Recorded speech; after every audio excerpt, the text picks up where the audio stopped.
some of these advanced therapies could be things like IV lipid therapy. This is useful for basically fat-soluble toxins.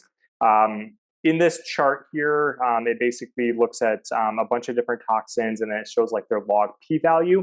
The higher the number under that log p-value just means it's more lipid soluble, essentially. So we can just pull out a couple of these here if anybody can read them here. But so bupivacaine has a fairly high log p, 3.64. Carprofen, 4.13. Let's see.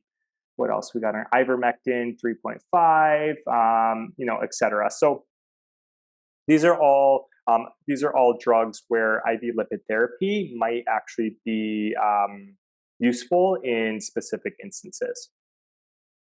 If you have a drug that is not fat soluble, it's just water soluble, then this is not going to actually do much.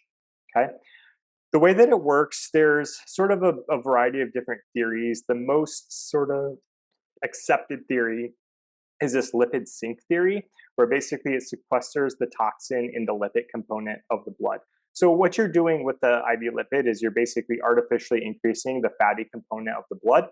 It's going to, for lack of a better term, I guess, sort of like pull the toxin into the lipid that's circulating in the blood, and then that's going to basically get metabolized and then excreted out the body.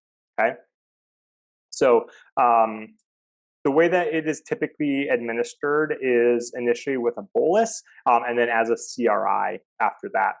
There have been a number of reported uses in vet med, so these are all various case reports that have been published for different kinds of NSAIDs like naproxen, ibuprofen, baclofen, different kind of like ivermectin, moxidectin, lidocaine, diltiazem, marijuana even, and those sorts of things. So again, this has been reported. It does seem to be effective.